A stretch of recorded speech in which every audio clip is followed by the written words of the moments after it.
제가 일전에 거리를 제가 이렇게 걷고 있는데 한 청년 자매가 앞에서 마주 보면서 저를 향해 걸어오고 있었습니다.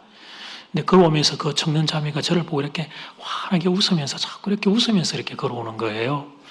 그래서 제가 시력이 안 좋으니까 다시 좀 정확하게 봤는데 제가 모르는 사람이에요. 그런데도 계속 오면서 계속 웃으면서 와요. 내가 잘생겨서 그러나 이제 혹시 잠깐 착각을 했다가 그거 아닌 줄 아니까. 그래서 저도 이제 같이 미소를 지었어요. 왜냐하면 저는 못 알아봐도 그 청년이 저를 알 수 있잖아요. 이제 이 유튜브로 영상이 나가고 하니까. 그래 이제 미소를 지으면서 가까이 가서 가까이 이제 딱 가가지고 이렇게 인사를 하려고 했는데 알고 보니까 저를 보고 웃은 게 아닙니다. 자세히 보니까 귀에 뭐가 하나가 꽂혀 있어요. 사진으로 보여드릴게요. 블루투스 이어폰을 저걸 꽂고 있는 거예요. 그리고 뭐 하고 있는지를 보니까 친구하고 통화를 했던 거예요. 예, 친구하고 그 이야기가 얼마나 재밌으면 수다를 떨면서 막 웃으면서 막 자기는 이제 그러면서 왔는데 저는 이제 착각을 한 거죠. 저를 보고 이제 웃고 있다 그렇게 생각을 했던 거예요. 사랑하는 여러분, 저는 분명히 봤습니다. 저를 향해 웃고 있는 것을. 그리고 그때 제가 사실 확인을 했어요. 이렇게 돌아봤어요. 혹시 저 말고 다른 사람이 있는지. 근데 저밖에 없었어요.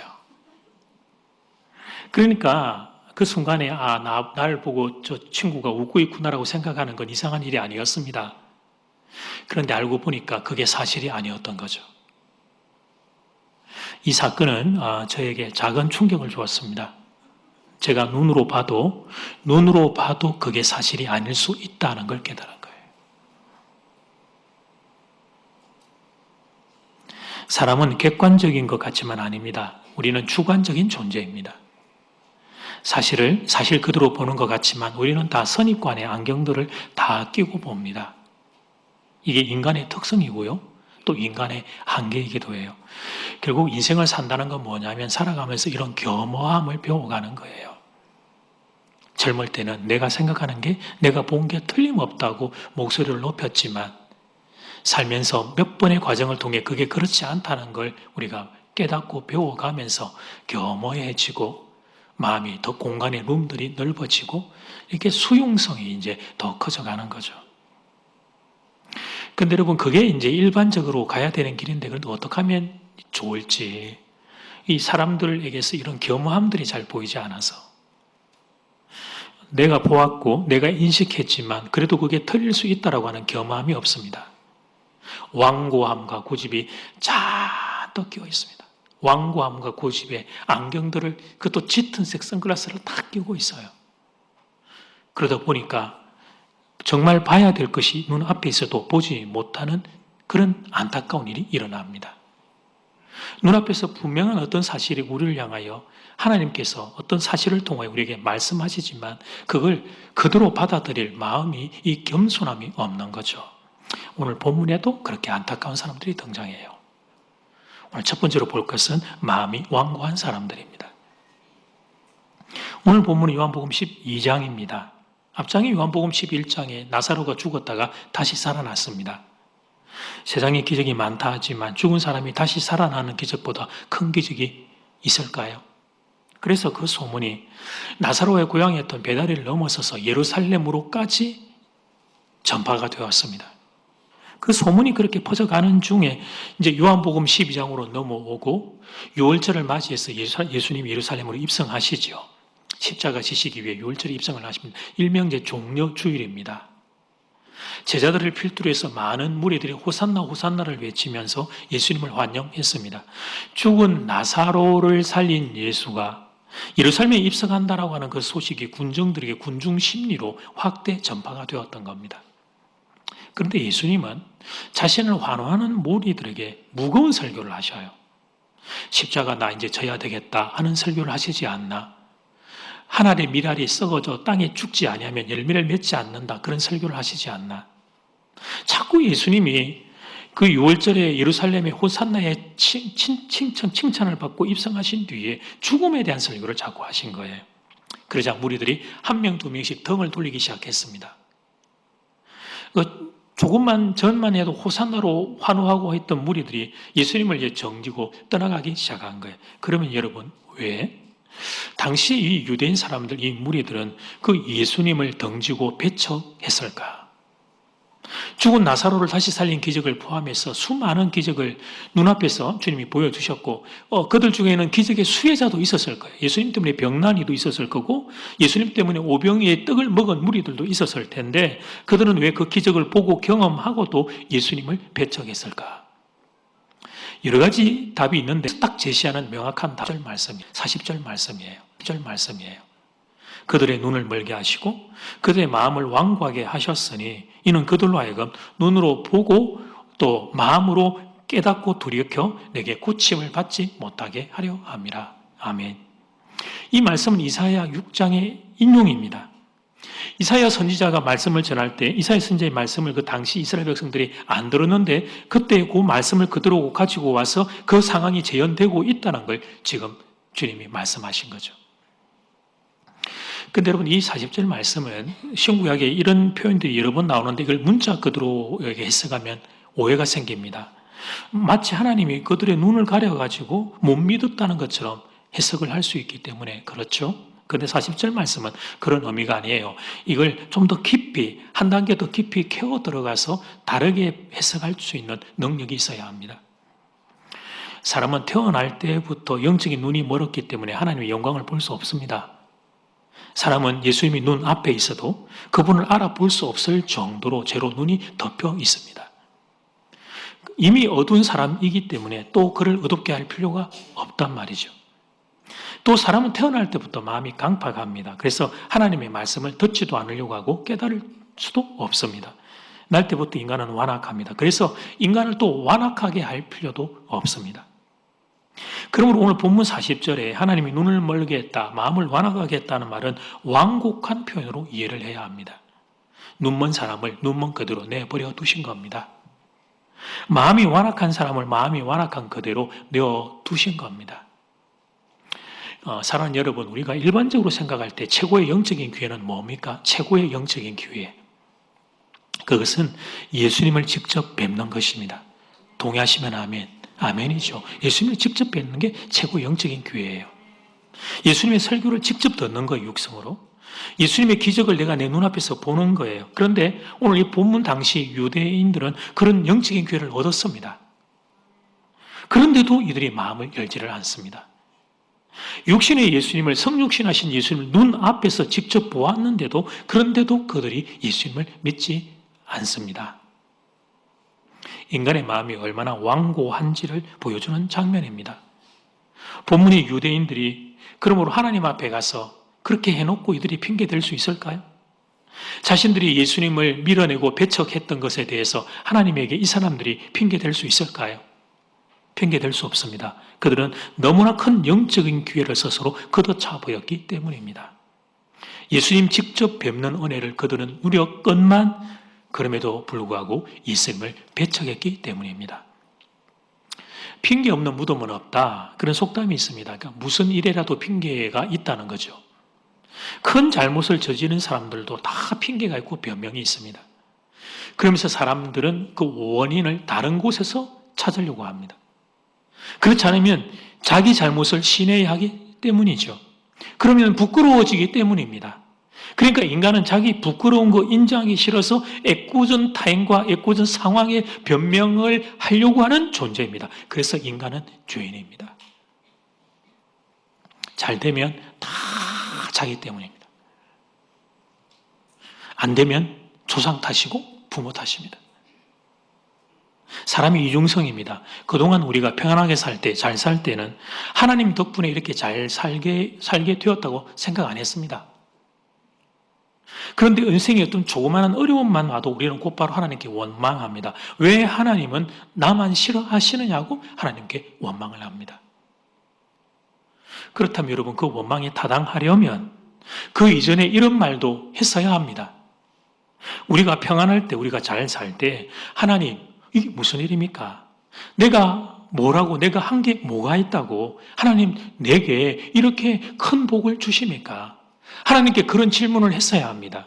그런 이상한 일로 인해서 하나님 앞에 더 많은 감사를 표현을 했어야 합니다. 그런데 우리는 그때 그런 질문하지 않았습니다. 내가 잘 되는 것, 내가 복되는 것을, 복 받는 것을 우리는 당연하다. 난 이것은 아주 당연한 일이라고 생각을 했습니다. 그러다가 어려운 일이 오면 그때는 또 하나님을 원망합니다. 그러니까 여러분, 우리는 마치 하나님한테 뭔가를 맡겨놓은 사람처럼 행동을 하는 거죠. 우리가 좋을 때는 하나님이 나하고 아무 상관없어요. 그런데 우리가 좀 어렵고 힘든 일이 있으면 하나님이 나의 원망의 표적이 되는 거죠. 제가 지금 이런 말씀을 드리는 것은 사람이 그렇다는 겁니다. 저를 포함해서 우리가 다 그렇다는 거예요. 하나님에 대해서 우리가 다 그런 태도를 가지고 있다는 거예요. 내가 하나님 위에 있습니다. 내가 하나님 위에. 정말 우리는 하나님한테 뭔가를 맡겨놓은 사람처럼 그렇게 주장을 합니다. 그러면서 하나님을 인색한 분으로 여깁니다. 여러분, 오늘 이 본문의 유대인들, 그들은 그동안 하나님께서 자기 인생에 얼마나 많은 기회 주셨는지를 몰라요. 이들이 돌아오기를 바라면서 성육신하신 예수님이 친히 얼마나 많은 기적을 베푸시고 얼마나 많은 사랑을 주셨는지를 모릅니다. 그러므로 그들이 예수 그리스도를 배척하고 돌아섰던 것은 결국 그들의 선택이었던 것입니다. 하나님의 주신 은혜와 사랑을 무시하고 거절했던 그들의 선택의 결과, 그게 오늘 본문의 유대인들의 모습인 것입니다. 두 번째, 그래서 선택이 중요합니다. 이거 같이 외쳐볼까요? 시작. 선택이 중요합니다. 마음의 완악함이라는 주제를 생각하면 떠오르는 인물이 한 명 있습니다. 그는 구약 출애굽기 이집트의 바로 왕입니다. 출애굽기 7장부터 이어지는 모세와 바로의 대결의 이야기를 읽다 보면 반복되는 구절이 나와요. 재앙이 일어날 때 바로의 반응에 대해서 묘사하면서 나오는 구절인데 여러 번 나오는데 그 중에 하나, 출애굽기 7장 13절 말씀. 그러나 바로의 마음이 완악하여서 그들, 그러니까 모세와 아론의 말을 듣지 않았다. 바로의 마음이 완악했다는 표현이 출애굽기 7장부터 여러 번 반복됩니다. 결국 이 바로의 굳어진 마음은 하나님의 더 큰 재앙을 불러옵니다. 하나님은 운물이 피로 변하는 재앙으로부터 시작하셨습니다. 하나님은 바로가 마음을 돌려서 이스라엘 백성을 놓아주도록 가벼운 재앙에서부터 시작합니다. 그런데 바로가 마음을 완악해 하고 돌이키지를 않습니다. 갈수록 그 마음을 더 완고하게 합니다. 처음에는 좀 진흙과 같이 그래도 좀 몰랑몰랑 만질만한 마음이었다면 재앙이 거듭되어가면서 돌덩이처럼 단단한 마음이 되어버려요. 바로가 그렇게 선택을 한 거예요. 자기의 마음을 완악하게 하는 쪽으로 선택을 한 것입니다. 하나님께서 10가지 재앙 내린 이야기를 읽으면서 이런 질문을 하는 분들을 보았습니다. 바로가 그렇게 할 줄 알았다면 처음부터 마지막 카드를 쓰지. 왜 하나님은 9번이나 헛수고를 하셨습니까? 이런 질문을 하는 분들이 계셔요.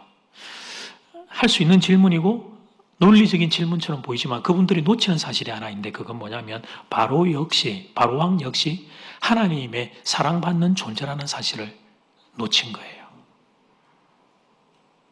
하나님은 바로도 사랑하셨습니다.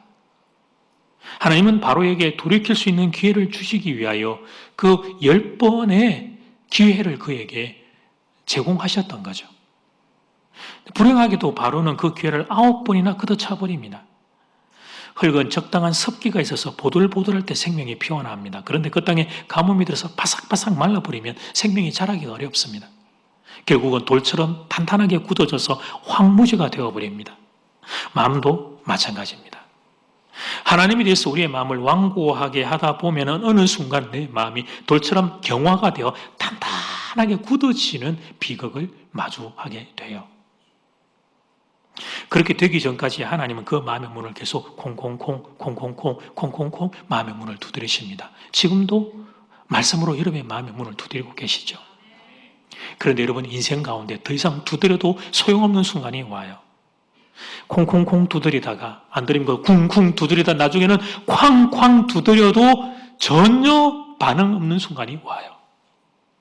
그러면 그때 하나님은 그 인생이 그토록 자기가 마음 문 닫고 살기를 원하기에 그렇게 하라고 내버려 두십니다. 그게 바로의 인생이었습니다. 하나님께서 주신 수없는 기회를 걷어차버린 바로, 하나님에 대해서 완고하기로 선택했던 바로, 결국 바로 왕 그는 자기가 선택했던 그대로, 자기가 그렇게 원하던 그대로 하나님께 내어버림 받은 인생, 그게 그의 삶이 된 겁니다. 그래서 사람들이 얼마나 못됐느냐 하면 이런 경우는 또 이렇게 하나님께 항의를 해요. 왜 끝까지 계속해서 내 마음을 안 두드리냐고. 두드려서 안 되면 그럼 드릴 가져와서 구멍을 뚫지. 하나님은 드릴도 없냐고. 이미 수없이 자신에게 주어진 기회를 걷어차버린 건 생각 안 하고 그렇게 교만한 말을 합니다. 자기가 완고함을 선택해서 그 완고함이 돌처럼 굳어져서 이제 더 이상 하나님도 두드릴 필요가 없는 상태가 된 것인데도, 그런데 자기가 거듭해서 잘못된 선택을 했던 것에 대한 반성과 깨달음이 없는 거예요. 근데 이런 인생들이 반대의 경우에는 이전에 이런 식으로 말을 했던 적이 있어요. 반대의 경우에. 어떤 일을 이제 자기가 하려고 하는데 성령께서 그분의 마음을 이렇게 터치를 하시고 두드리시는 거예요. 알겠어요. 그 성령께서 너무 친밀하게 그 마음을 만지셔서, 요거 지금 내가 탁 하려고 했더니, 이거는 아니야. 이거 좀 멈추어라고 하는 것을 주시는 걸 알겠어요. 그러면 그 말씀을 따라서 멈춰야 될 텐데 그렇게 안 하고 그때 이전에는 어떻게 했냐면, 성령의 감동이 왔을 때 어떻게 했냐면, 하나님 나 좀 그만 놔두세요. 제발 좀 그만 놔두세요. 내 인생을 왜 자꾸 간섭해요, 하나님이. 내가 알아 할게요. 내 인생이니까 내가 알아 할 테니까 하나님은 이제 좀 그만 간섭하세요. 내 인생은 내가 알아 합니다. 못됐게, 정말 못됐게 그 못된 말을 하나님한테 부었던 거죠.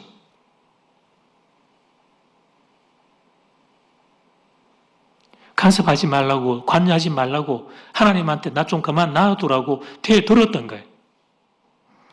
그런데 이제는 그를 하나님께서 완악함 가운데 그냥 가만 내버려 두시니까 이제는 또 왜 나를 그냥 내버려 두느냐고 항의를 합니다. 자기 마음대로 살고 싶다고 해서 그래 그러면 그렇게 해라고 했는데, 그리고 그동안 하나님께서 얼마나 그의 마음을 많이 만지시고 두렸는지 모르는데, 그런데 그 하나님의 눈물과 하나님의 애끓는 그 탄식은 1도 모르고 그렇게 건방지고 못된 말을 함부로 하는 것입니다. 사랑하는 여러분, 우주를 운행하는 것은 하나님께서 자연 법칙을 정해서 운행을 하세요. 봄, 여름, 가을, 겨울, 그리고 낮과 밤에 그런 우주의 자연 법칙이 운행이 있어요. 인간은 하나님이 어떻게 통치하시냐면 자유의지를 주셔서 자유의지를 가지고 우리 인간들은 살게 하신단 말이죠. 스스로 생각하고 결정할 수 있는 자유의지를 부여하셨습니다. 하나님은 인격적인 관계 안에서 인간과 교제 나누기를 원하셨습니다. 인격적인 관계라는 건 뭘 의미하냐면, 하나님이, 창조주 하나님이 피조물인 인간 우리하고 같은 선에서 교제하겠다 말씀하신 거란 말이죠. 그 비인격적인 것은 강제적인 거잖아요. 그게 아니고 하나님이 인격적으로 그렇게 우리와 같은 선에서 살 수 있을 정도로 우리를 존중히 여기시고 정말 우리를 신뢰하고 믿고 그렇게 자유의지를 선물로 주셨어요. 그래서 인간이 하나님을 거절하고 거부할 수 있는 위험을 감수하고 자유의지를 허락하셨습니다. 그렇기 때문에 하나님은 자연 법칙을 해치지 않고 자유의지를 범하지 않는 범위 내에서 우주를 운행하시고 우리 인류의 역사에 이렇게 관여하는 방식으로 그렇게 일반적으로 그렇게 열어가신단 말이에요. 물론 우리에게 자유의지를 부여한 뒤에 완전히 손을 떼신 것은 아닙니다. 인간의 자유의지를 침해하지 않으면서 우리가 선한 뜻을 따라 살도록 하나님은 미세한 세미한 음성과 부드러운 손길들로 우리를 인도하십니다. 하나님은 우리에게 끊임없이 말씀하십니다. 믿으시면 아멘. 오늘 예배 시간에도 지금 말씀하시고 우리의 삶의 시간마다 성령 하나님은 우리에게 말씀하십니다. 그런데 세미한 음성으로 말씀하시기 때문에 귀 기울여 들어야 합니다. 인격적으로 하신단 말이죠.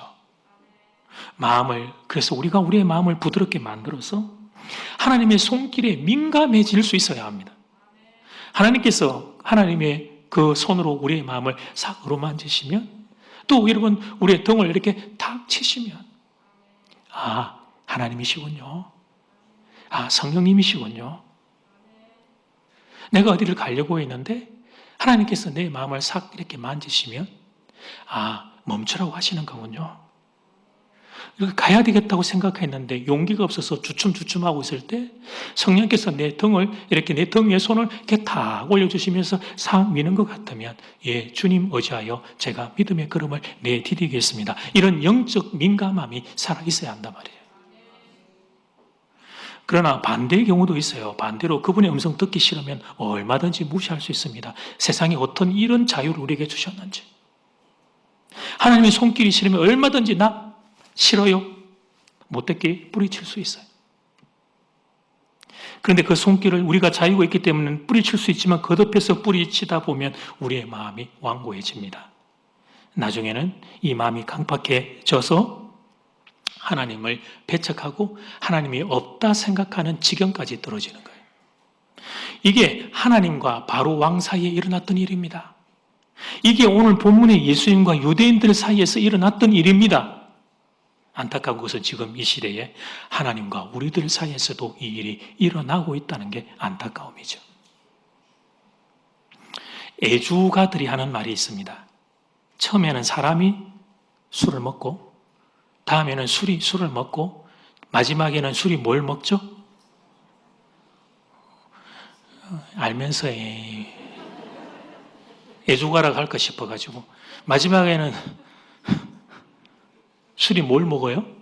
사람을 먹죠. 다 우리가 술 안 해도 다 아는 이야기가 너무 유명한 이야기니까 처음에는 사람이 술을 먹어요. 그 다음에 술이 술을 땡겨가고 나중에는 술이 사람을 먹는다. 죄성에 물든 인간의 본성을 보여주는 아주 좋은 예입니다. 처음에는 우리의 자유의지로 우리가 죄를 선택합니다. 그러면서 우리의 마음에는 이런 생각합니다. 이거 뭐 내가 자유의지와 힘이 있으니까 언제든지 멈추고 싶으면 멈추면 되지. 그런데 멈추지가 않네? 같은 선택이 반복되어져 갈수록 점점 그 죄에 사로잡힙니다. 나중에는 죄의 노예가 되고 맙니다.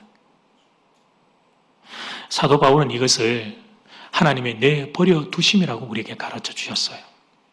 하나님을 배척하고 자신의 죄된 욕망을 따라 살기로 선택해서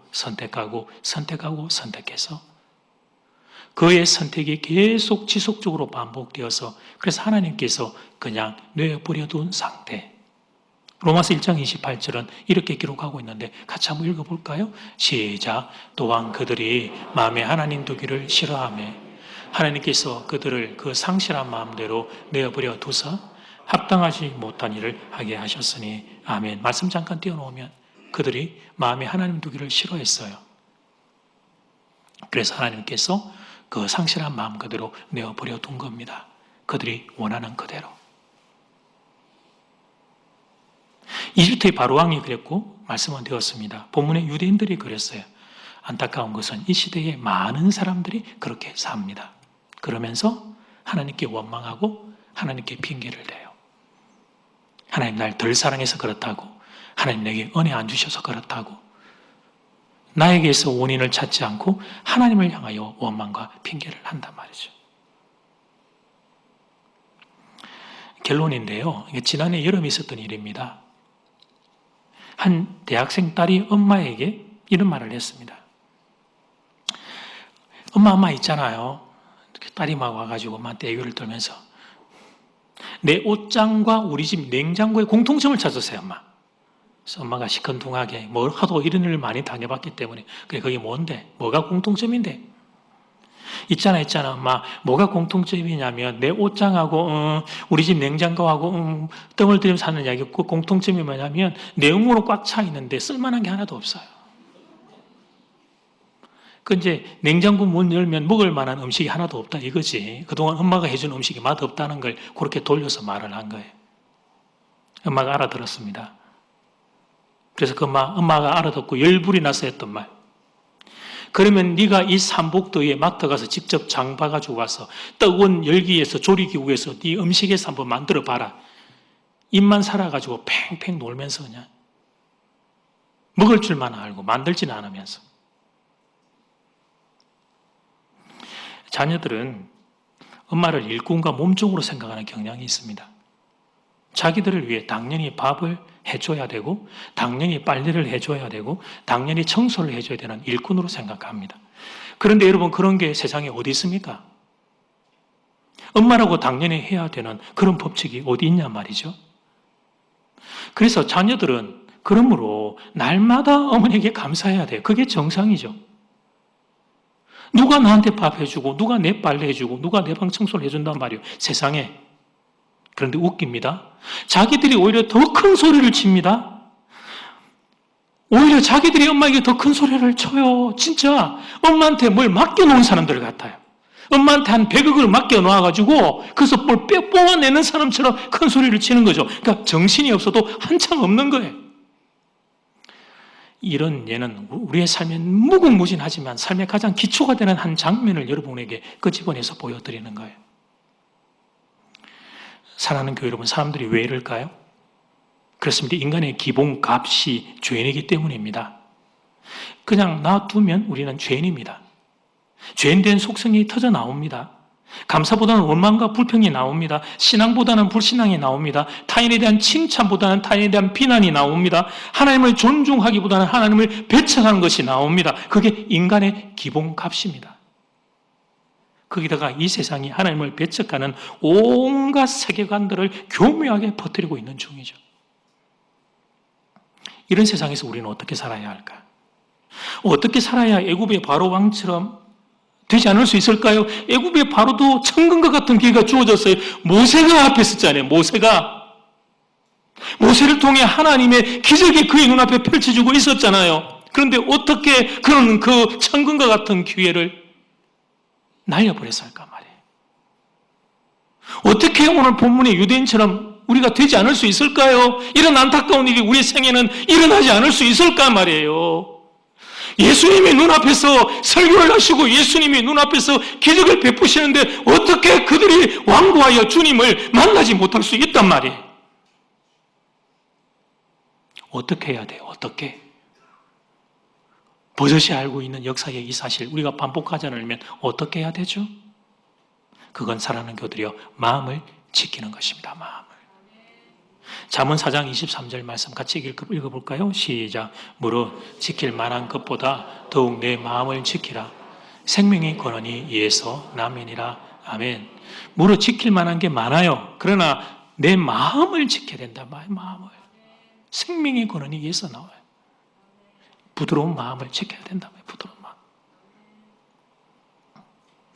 하나님의 세미한 음성에 우리가 예민할 수 있도록 우리의 마음을 부드럽게 잘 지켜야 합니다.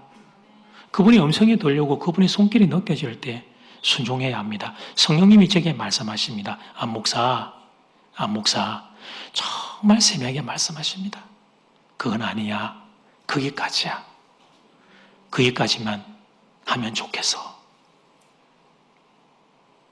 그때 멈출 줄 알아야 합니다. 그때. 그런데 여러분 이게 안 되죠. 이게 안 될 겁니다. 내 마음인데 분명 내 마음인데 내 마음 지키는 이게 안 될 겁니다. 선한 일에 반응하고 악한 일은 거절하고 싶은데 그런데 그게 안 되는 거예요.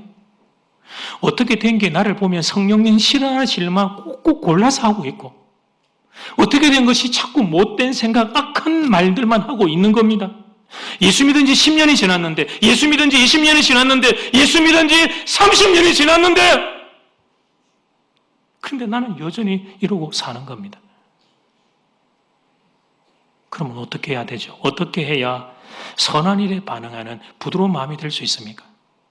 먼저 여러분 내가 이렇게 고장난 존재라는 사실을 알아야 합니다. 가만두면 악한 일을 하기 좋아하는 천상 죄인이라고 하는 사실을 깨달아야 합니다. 그리고 그 깨달음을 가지고 하나님 앞에 엎드리는 겁니다. 하나님의 은혜를 구하는 겁니다. 하나님의 도우심을 구하는 겁니다. 하나님, 이 인생을 불쌍히 여겨주십시오. 저를 그냥 내버려 두지 마십시오. 저를 그냥 내버려 두면 저는 악한 길을 향하여 정신없이 달려갈 인생입니다. 나중에는 하나님도 무시하고 하나님도 배척할 정말 어리석고 미련한 인생입니다. 그러니까 이 인생을 불쌍히 여겨주십시오. 은혜를 부어주십시오. 이 마음이 부드러운 마음이 될 수 있도록 은혜를 부어주십시오. 이렇게 기도하는 거예요. 날마다 기도하는 겁니다. 그것만이 우리의 살 길입니다. 바로와 본문의 유대인들이 못 배워서 그랬다 생각하면 안 돼요. 말씀 못 들어서 그랬다 생각하면 안 돼요. 기적을 못 봐서 그랬다 생각하면 안 돼요.